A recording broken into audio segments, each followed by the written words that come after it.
శ్రీమాత్రే నమః. అందరికీ నమస్కారం అండి. ఎలా ఉన్నారు? అందరూ బాగుండారు కదా? అందరూ బాగుండాలని మనస్ఫూర్తిగా కోరుకుంటూ మరి ఒక వీడియోతో మీ ముందుకు వచ్చానండి. ఇది ఒక మహాలక్ష్మి అమ్మవారి కథ అండి. 7 అధ్యాయాలు ఉంటాయి. ఇవాళ నేను మొదటి అధ్యాయం అయితే మీతో చెప్పబోతున్నాను. అదైతే ఒక్కసారైతే వినండి. శ్రీ మహాలక్ష్మి మహత్యం అండి ఇది.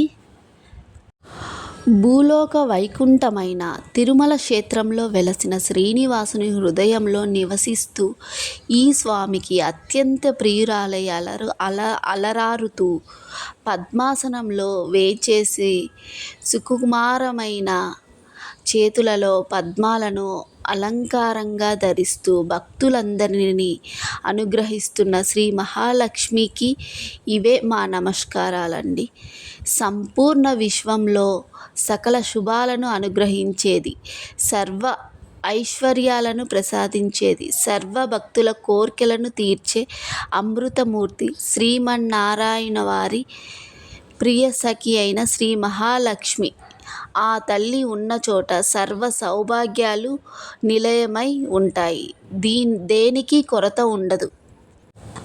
ఆ జగన్మాతను ఆరాధించే వారికి ఆ తల్లి సర్వ సౌభాగ్యాలను, సర్వ ఐశ్వర్యాలను, అద్భుతమైన తేజస్సును ప్రసాదిస్తుంది. ఆ తల్లిని త్రికరణ శుద్ధిగా కొలిచేవారికి జీవితమంతా ఏ లోటు లేకుండా శుభప్రదంగా జరుగుతుంది. బ్రహ్మదేవుని మానసపుత్రులలో భృగు మహర్షి మొదటివాడు. ఆయన భార్య పేరు ఖ్యాతి. సకల విద్యాపారంగుతుడైన భృగు మహర్షి ఒకసారి అది పరాశక్తి అనుగ్రహానికై తపస్సు చేశాడు. ఎంతో కఠోరంగా తపస్సు చేస్తున్న భృగు మహర్షి దృఢ సంకల్పానికి మెచ్చి ఆ తల్లి ప్రత్యక్షమైనది. అప్పుడు ఆ మహర్షి ఆదిశక్తి అయిన ఆ తల్లిని అనేక విధాలుగా స్తుతించాడు. అందుకు జగన్మాత ఎంతో సంతోషించి ఏదైనా వరం కోరుకోమని ఆ మహర్షిని అనుగ్రహించినది. మహర్షి ఎంతో ఆనందపడి ఆ తల్లిని ఇలా అన్నాడు: తల్లి జగన్మాత, నీవు ముల్లోకాలను ఏలే శక్తి స్వరూపినివి. నీ అనుగ్రహం వల్లనే సమస్త జీవకోటి సుఖంగా జీవించగలుగుతున్నారు. మహాశక్తి స్వరూపినివైన నీ అంశాలతోనే పార్వతి, సరస్వతి, గాయత్రి అవతరించారు. నీలోని శక్తి స్వరూపమే పార్వతిగా, మహాశివుని అర్ధాంగిగా వెలుగొందుతున్నది. ఇక సర్వ విద్యలకు ఆదిదేవతగా బ్రహ్మదేవుని ప్రియసఖిగా భావిస్తున్నది. నీలోని సరస్వతి రూపమే కదా తల్లి. ఇక మూడవదైన వైభవ కళగు శ్రీ మహాలక్ష్మి స్వరూపాన్ని నాకు కుమార్తెగా అనుగ్రహించు తల్లి అని అర్జించాడు. ఆ జగజ్జనని ఆ మహర్షిని అనుగ్రహించి ఆ విధంగానే జరుగుతుందని ఆశీర్వదించింది. భృగువు ఎంతో ఆనందపడి జగన్మాతని ఎన్నో విధాలు స్తుతించాడు. అంతటా ఆ తల్లి అంతర్ధానమైనది. ఆ మహర్షికి వరమిచ్చినట్టుగా తన యందలి ఐశ్వర్య కళతో శ్రీ మహాలక్ష్మిగా అవతరించింది. కమలముల వంటి కన్నులు, మన్మధుని విల్లు లాంటి కనుబొమ్మలు, మోదుగా చిగుళ్ళ వలె ఎర్రనైన పెదవులు, అద్భుతమైన చెక్కిలతో దివ్యంగా ప్రకాశిస్తూ శ్రీ మహాలక్ష్మి ఆవిర్భవించింది. ఓ జగజ్జనని జగన్మాత శ్రీ మహాలక్ష్మి, నీకివే నా నమస్కారములు. ఒకసారి నారాయణుడు ఘోర తపస్సును ఆచరించాడు.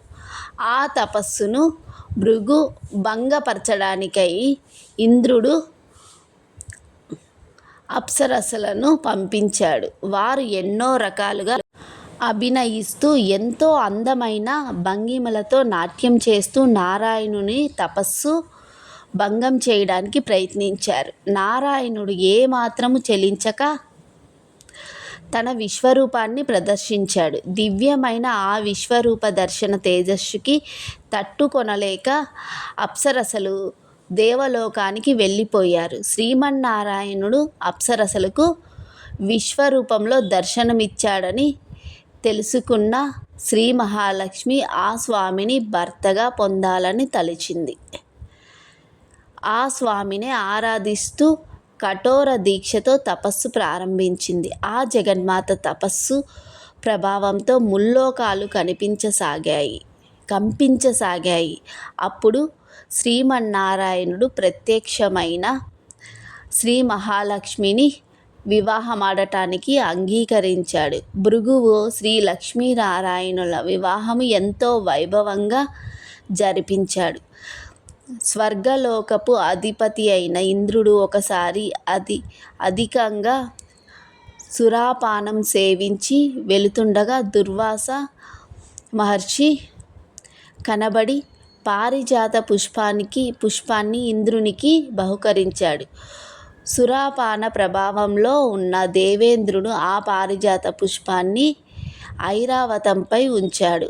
అక్కడితో ఆ పుష్ప దివ్య ప్రభావం చేత ఐరావతం ఎంతో దివ్యంగా నాట్యం చేస్తూ స్వర్గాన్ని విడిచి వెళ్ళిపోయింది. ఇది తెలుసుకున్న దుర్వాసుడు మహేంద్రుడు తనను అవమానించాడని తలచి అతడు సర్వ సంపదలు కోల్పోతాడని శపించాడు. ఆ మహర్షి శాపంతో దేవేంద్రుడు సర్వ సౌభాగ్యాలను కోల్పోయాడు.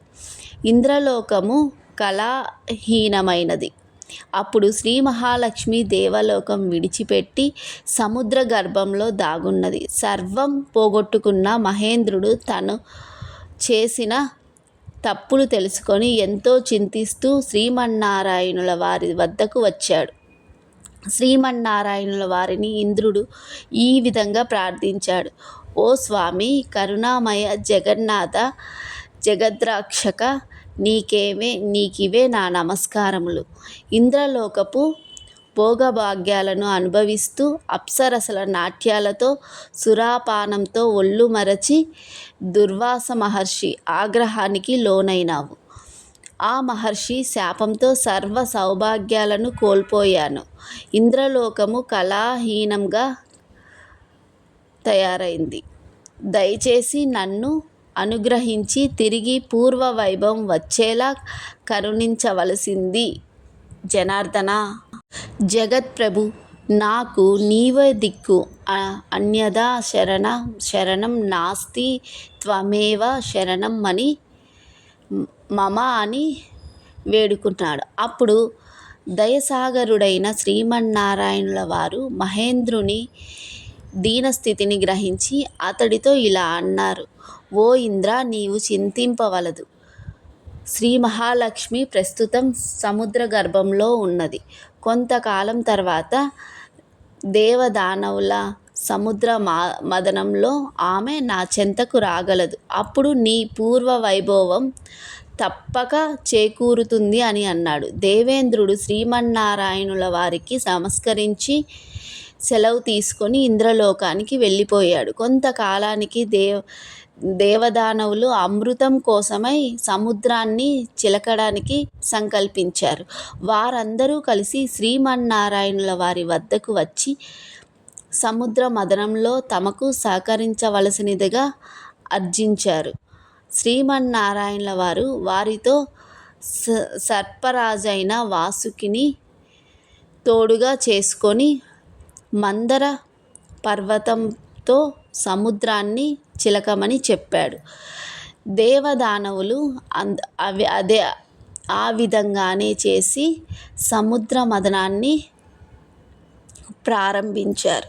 అప్పుడు సముద్రం నుండి దివ్య తేజస్సుతో ప్రకాశిస్తూ కామధేనువు ఉద్భవించింది. కామధేనువుని వశిష్ఠ మహర్షుల వారు స్వీకరించారు. అటు తర్వాత సముద్రం నుండి దివ్యాశ్వం అవతరించింది. దానిని బలి చక్రవర్తి స్వీకరించాడు. దేవదానవులిద్దరూ ఇంకా తీవ్రంగా సముద్రాన్ని మదించగా అందు నుండి ఐరావతము, కల్పవృక్షము, పారిజాతము ఉద్భవించాయి. వాటిని మహేంద్రుడు తీసుకున్నాడు. అటు తర్వాత ఒక్కసారిగా వాతావరణమంతా చల్లగా మారిపోయింది. సుగంధ పరిమళాలతో గాలి చల్లగా వీస్తున్నది. దేవకన్యలందరూ అద్భుతంగా గానం చేయసాగారు. ఆ శుభ సమయంలో సముద్ర గర్భం నుండి దివ్య తేజస్సుతో వెలిగిపోతూ శ్రీ మహాలక్ష్మి ఆవిర్భవించింది. ఆమె సౌందర్యానికి దేవదానవులందరూ ఆశ్చర్యపోయారు. ఎవరి నోట మాట రాలేదు. అప్పుడు క్షీరసముద్రరాజు తనయ ఈ శ్రీ మహావిష్ణువుని సమీపించి స్వామివారి మెడలో పూలమాల వేసింది. శ్రీమన్నారాయణ వారు శ్రీ మహాలక్ష్మిని అర్ధాంగిగా స్వీకరించాడు. బ్రహ్మాది దేవతలందరూ ఎంతో సంతోషించారు. ఆకాశం నుండి పూల వర్షం కురిసింది. శ్రీ లక్ష్మీనారాయణులను దర్శించిన వారందరి భాగ్యము ఏమని చెప్పెదవు?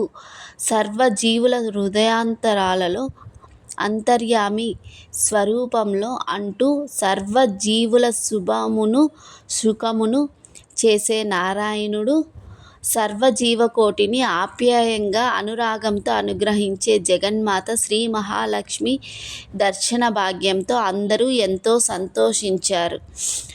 పూర్వకాలంలో అవంతి నగరంలో ధర్మయ్య, శ్యామల అనే దంపతులుండేవారు. ధర్మయ్య వడ్రంగి పని చేసుకుంటూ జీవితం గడిపేవాడు.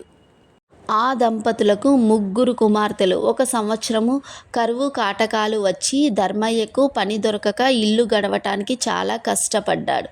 ఆ తర్వాత సంవత్సరం కూడా కరువుతో దేశమంతా అల్లాడిపోయింది. ప్రజలందరూ తిండి గింజలు దొరకక నానా ఇబ్బంది పడ్డారు. ధర్మయ్య పరిస్థితి మరీ దారుణంగా ఉన్నది.